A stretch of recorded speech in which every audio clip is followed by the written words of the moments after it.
एक कमरे के ससुराल में 3 अमीर 2 गरीब बहुओं का रक्षाबंधन। क्या बात है बहुओं, काफी थकी थकी लग रही हो। तबीयत तो ठीक है ना? तबीयत तो ठीक है माँ जी, लेकिन आजकल घर के काम इतने ज्यादा बढ़ गए हैं कि थोड़ी देर भी आराम करने का मौका नहीं मिलता। कहने को तो हमारा एक कमरे का ससुराल है, लेकिन इसके काम इतने ज्यादा है ना कि करते करते रात हो जाए लेकिन काम खत्म नहीं होगा। तुम तो अच्छे से जानती हो कि इस एक कमरे के घर में 8 लोग कैसे रह रहे हैं। कल को जब पूरब, सुनील और सुरेश की पत्नी आएंगी तो हमें और ज्यादा परेशानी होगी। माँ जी आप उसकी फिक्र मत करिए, जैसे आज तक हम दोनों एडजस्ट करती आई हैं वैसे ही वो तीनों भी कर लेंगी। अब तो बस आप जल्दी से हमारे तीनों देवर के लिए अच्छी लड़कियां ढूंढें। अपनी दोनों बड़ी बहू महिमा और अक्षरा के कहने पर भार्गवी अपने तीनों छोटों बेटों के लिए रिश्ता देखना शुरू करती है। कुछ दिनों में भार्गवी को अपने तीनों बेटों के लिए अकीरा, तारा और निया नाम की 3 लड़कियां पसंद आ जाती हैं। ये तीनों ही अच्छे खासे अमीर परिवार से होती हैं। कुछ दिनों में ही इन सब की शादी हो जाती है। ऐसे ही शादी का दिन गुजर जाता है और आज तीनों अमीर बहुओं का उनके ससुराल में पहला दिन होता है। अक्षरा, महिमा, तुम दोनों इस तरह घर के बाहर क्यों खड़ी हो? और ये अकीरा, निया और तारा बहू कहाँ है?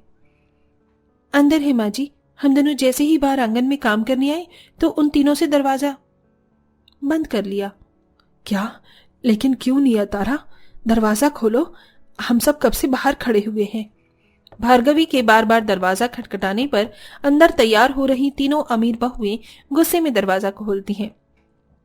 क्या है, अब हम चैन से तैयार भी नहीं हो सकते हैं क्या? लेकिन बहू, ऐसे महिमा, अक्षरा बहू को कमरे से बाहर निकालना ठीक थोड़ी ना है। प्राइवेसी नाम की भी कोई चीज होती है ना जाने क्या सोचकर हमारे पिता ने हमारी शादी इस एक कमरे के घर में कर दी। 2 मिनट की प्राइवेसी भी मिलना दुश्वार हो गया है। तीनों अमीर बहू का ऐसा जवाब सुन भार्गवी को बुरा लगता है, लेकिन वो अपनी बहू से कुछ नहीं कहती। ऐसे ही रात हो जाती है। खाने में दोनों गरीब बहू दाल चावल बनाती हैं, जिसे देख तीनों अमीर बहुएं, ये क्या गरीबों वाला खाना बनाया है तुम दोनों ने? हमें नहीं खाना ये। अकीरा, खाने का इस तरह अपमान मत करो। आखिर बुराई क्या है दाल चावल में? ये कुत्तों का खाना कुत्तों को ही खिलाओ ना कि हमें। इस एक कमरे के ससुराल में अब तो हमें अपनी मनपसंद का खाना भी नहीं मिलेगा। उन तीनों का ऐसा बर्ताव घर में किसी को भी अच्छा नहीं लगता। शादी के बाद तीनों अमीर बहुएं सिर्फ आराम करती रहीं। गरीब बहुएं अभी भी अकेले ही घर की जिम्मेदारी संभालती हैं। ऐसे ही समय गुजरता रहता है और रक्षाबंधन आने वाला होता है, जिसके चलते भार्गवी अपनी 5 बहुओं के लिए एक साड़ी लेकर आती है। माँ जी, ये साड़ियां तो बहुत सुंदर हैं। हम रक्षाबंधन के दिन यही साड़ियां पहनेंगी। निया, तारा, अकीरा बहू, तुम तीनों को साड़ियां पसंद तो आई ना? ऐसी साड़ियां तो हमारे घर की नौकरानी भी नहीं पहनती, तो आपने कैसे सोच लिया कि हम रक्षाबंधन पर ये साड़ियां पहनेंगी? इतना कहकर तीनों अमीर बहुएं वहां से चली जाती हैं। ऐसे ही कुछ समय गुजरता है और रक्षाबंधन को सिर्फ कुछ दिन रह जाते हैं, जिसके चलते 5 बहुएं के मायके से उनके भाई उनके लिए रक्षाबंधन का सामान भिजवाते हैं।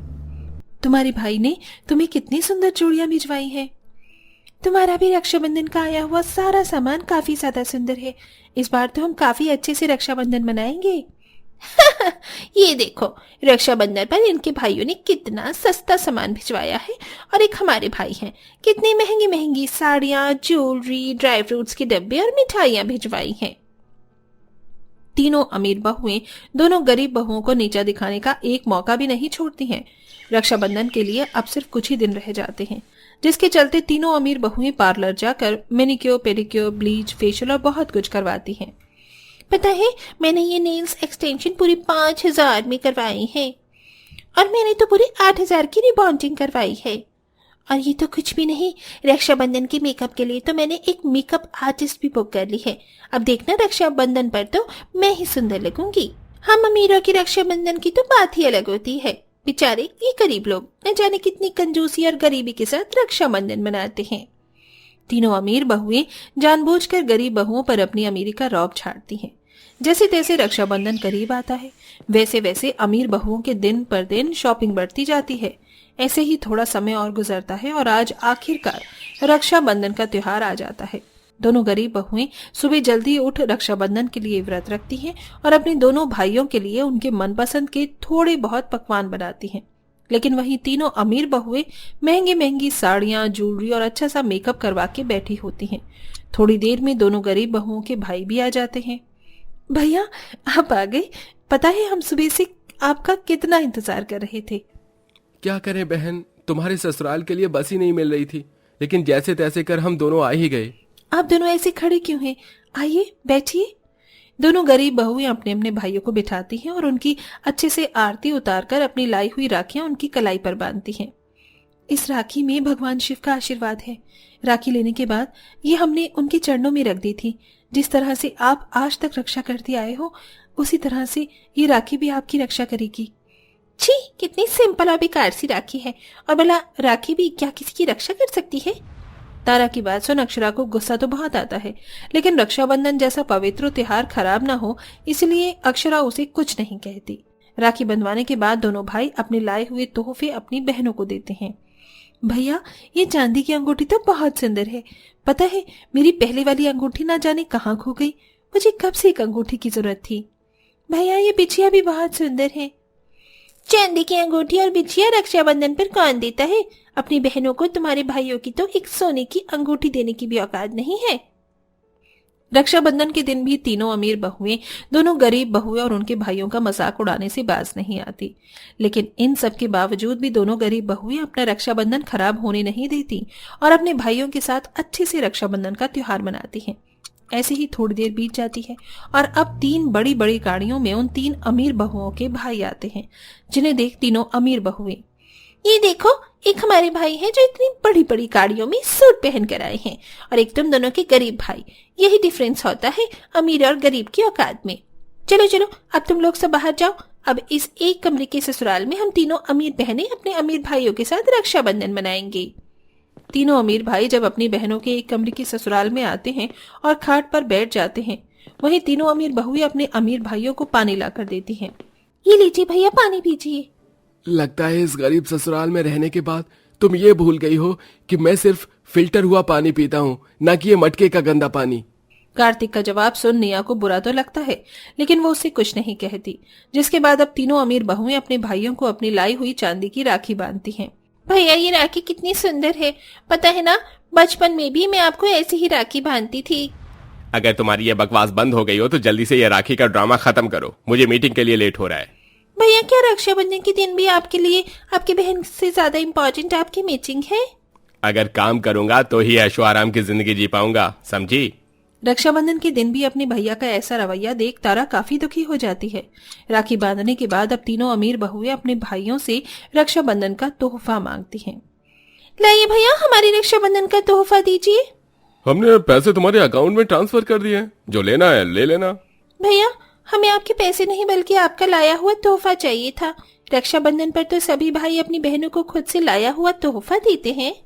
हमारे पास इतना फालतू टाइम नहीं है जो अपना काम छोड़कर तुम्हारे लिए रक्षाबंधन का गिफ्ट ढूंढते फिरेंगे।